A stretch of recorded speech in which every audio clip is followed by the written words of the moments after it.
की बात है। एक बार एक नगर में एक गरीब भिखारी रहता था।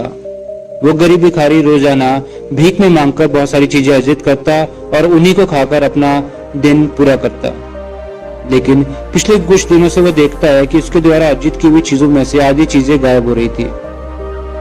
वो अगले ही दिन जब ये चीज अच्छे से तफ्तीश करता है तो उसे पता लगता है कि 3 चूहे रोजाना आते हैं और उसके द्वारा अर्जित की हुई चीजों में से आधी चीजें उठाकर भाग जाते हैं। अगले ही दिन वो तीनों के तीनों चूहों को पकड़ लेता है और उनसे पूछता है कि भाई ऐसा क्यों करते हो? मैं तो पहले से बहुत गरीब इंसान हूँ, तुम मुझसे ही ये सब क्यों चुराते हो? ये सब बातें सुनकर वो तीनों चूहे जोर जोर से हंसने लगते हैं। वो कहते हैं कि भाई तुम्हारी जिंदगी और तुम्हारी किस्मत में बस इतना ही है। तुम एक लिमिट से ज्यादा अर्जित नहीं कर सकते। तुम अगर कुछ एक्स्ट्रा अर्जित करोगे भी तो तुम्हारे पास वो चीजें रहेगी नहीं, इसलिए हम वो चीजें उठाकर यहाँ से ले जाते हैं।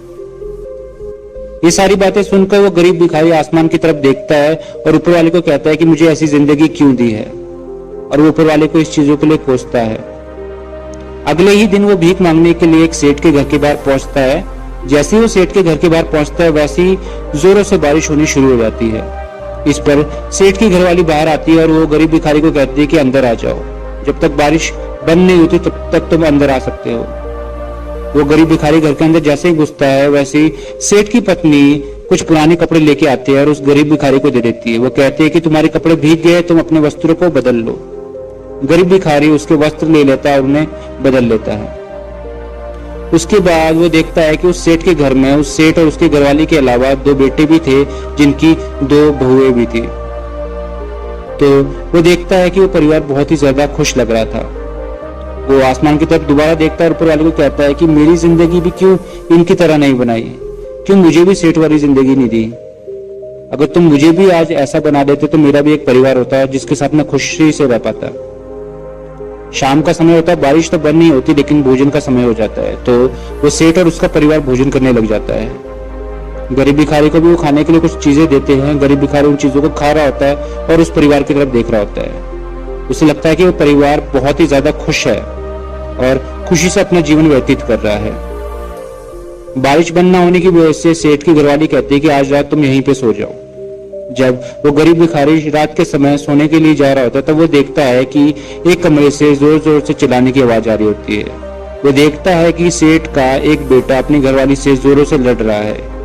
जब वो सुनता है तो उसे पता चलता है कि वो अपनी जायदाद के लिए लड़ रहे होते हैं। वो कहते हैं कि बड़े वाले भाई को इतना क्यों दिया, और छोटे वाले भाई की घरवाली अपने घरवाले को कोस रही होती है। ये कहती है कि तुम कुछ भी नहीं कर सकते, तुम्हारा बड़ा भाई तुम्हारी सारी की सारी जायदाद छीन लेगा और तुम्हारा बाप तुम्हें कुछ भी नहीं देगा। ये सुनकर गरीब भिखारी बहुत ज्यादा हैरान हो जाता है। जब वो बड़े वाले भाई के कमरे के पास से गुजर जाता है तो उस समय वो देखता है कि बड़े वाला भाई और उसकी घरवाली भी लड़ रहे होते हैं। ये देख के वो गरीब भिखारी बहुत ही ज्यादा दुखमय हो जाता है। वो अंतिम छोर पर सेठ के कमरे के पास से गुजर रहा होता है और वो देखता है कि सेठ रो रहा होता है। तब मुझे समझ में आता है कि सेठ जो भी चीजें दिखा रहा है या फिर सेठ का परिवार जैसा भी दिख रहा है वो सब एक धोखा है। उसका परिवार अंदर से खोखला है, वह उसके परिवार की आत्मिक शांति है ही नहीं।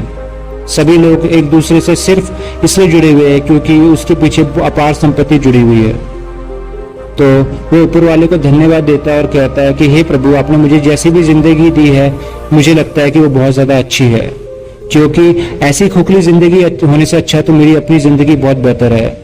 मैं अपनी मेहनत से कुछ ना कुछ अर्जित कर ही लेता हूँ और उसके बाद उसको खा के मैं शांति से सो तो सकता हूँ, लेकिन इस सेठ की तो मेरे से बहुत ज्यादा बुरी हालत है। इसके पास इतना कुछ होते हुए भी कुछ नहीं है। इन्हीं शब्दों के साथ वो ऊपर वाले को धन्यवाद देता है। तो दोस्तों, इस कहानी से हमें ये सीखने को मिलता है कि जीवन में आपके पास जो भी है उसके साथ आप खुश रहिए। उन सारी चीजों के लिए ऊपर वाले का धन्यवाद दीजिए और अपनी मेहनत करते रहिए।